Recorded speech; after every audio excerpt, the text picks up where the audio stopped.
Moi, j'ai vécu la différence entre les années, fin des années 80 et maintenant, où le rapport de force dans les entreprises était beaucoup plus en faveur enfin, des représentants du personnel, des syndicats.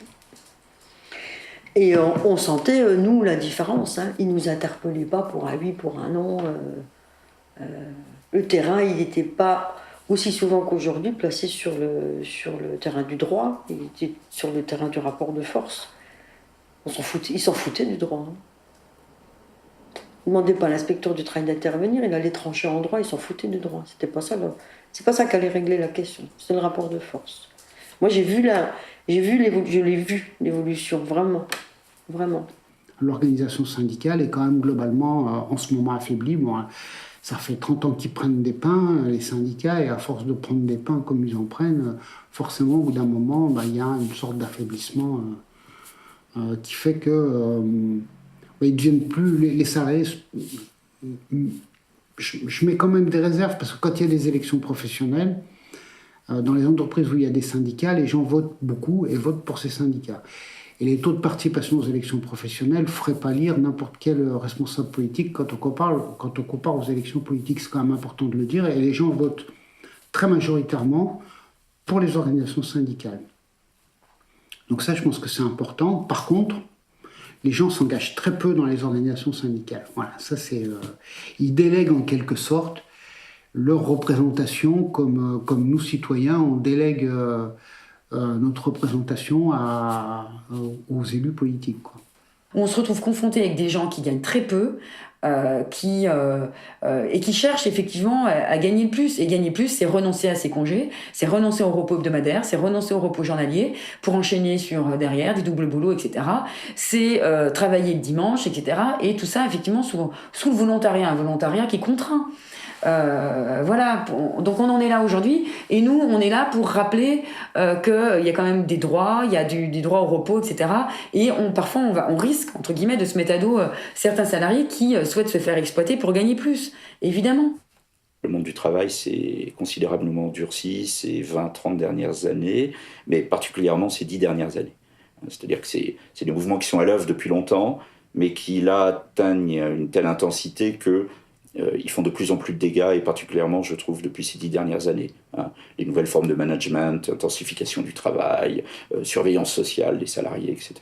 Il y a toute une dureté, une intensification donc des charges de travail, de la densité du travail, du temps de travail, la densité du temps de travail également, suppression des pauses, rentabilité de plus en plus forte exigée, charge de travail toujours surestimée pour faire en sorte que les salariés ne parviennent jamais à la réaliser, etc. Mais tant qu'ils peuvent vers cet idéal inaccessible, etc., mais qui est soigneusement calculé pour qu'il ne soit toujours inaccessible et qu'on puisse toujours leur reprocher, et surtout qu'ils puissent toujours se dépenser toujours plus pour essayer de l'atteindre, les malheureux.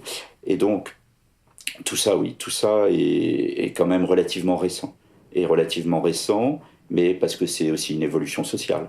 Et donc, il a fallu qu'on l'intègre, qu'on la prenne en compte, et malheureusement, on a trop peu d'outils pour ça.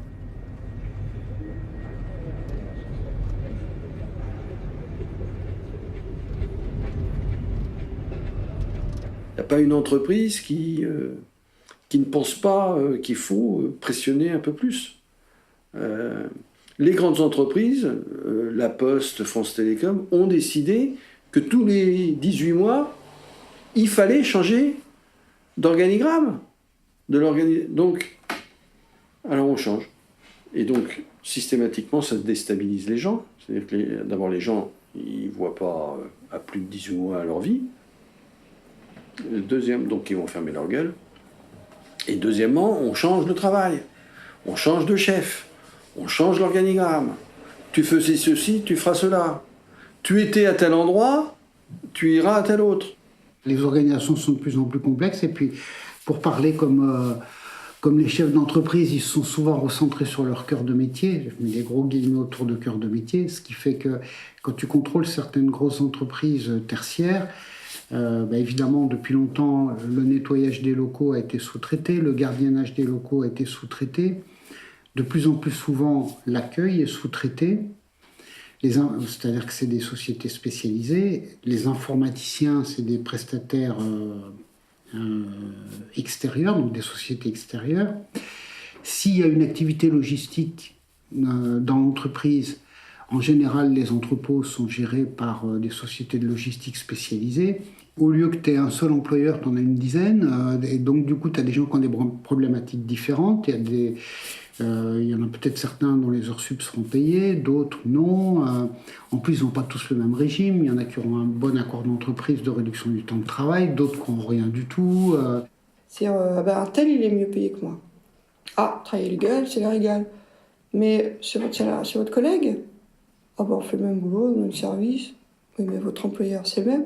Ah non, moi je travaille pour un tel, lui travaille pour un tel. On ne peut pas comparer. On n'est plus à travailler égal, c'est légal, parce que vous n'êtes pas dans la même entreprise. Voilà. Et ça, c'est effectivement une tendance lourde qui complique nécessairement l'application du code du travail. Puisque l'application du code du travail, c'est toujours la relation entre un employeur et son salarié. Il faudrait aussi, bien sûr, évoquer tout le développement des nouvelles technologies qui permettent aujourd'hui aux gens de travailler jour et nuit, et même le dimanche, et sans que personne ne le sache. C'est-à-dire, en fait, travailler chez eux ou dans tout autre endroit que l'entreprise. C'est-à-dire que la poursuite de l'activité professionnelle peut être permanente, 7 jours sur 7, nuit et jour. Il n'y a plus de limite au travail pour ces gens-là, et parce que, bien évidemment, il n'y a aucun dispositif de contrôle. C'est très compliqué de contrôler l'activité d'un salarié chez lui. Ça n'est pas impossible, Il y a des enregistrements informatiques, électroniques qui peuvent être faits. Mais encore faut-il avoir la volonté politique de développer ce genre de garde-fou. Mais pour l'instant, c'est quasi inexistant.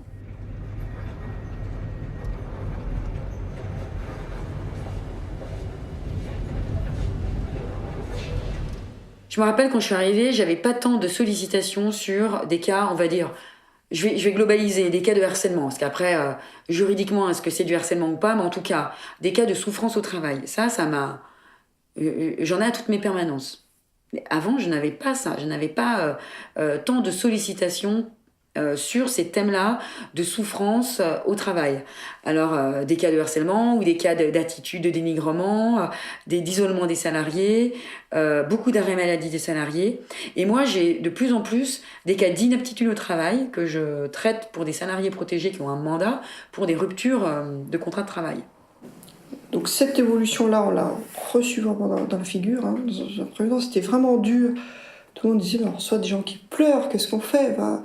On donne le mouchoir, d'accord, mais on n'est pas là que pour ça.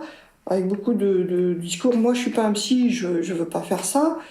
Je trouve que individuellement et collectivement, on a vachement bien travaillé là-dessus. Notre difficulté aujourd'hui, c'est de ne pas être englué par ça.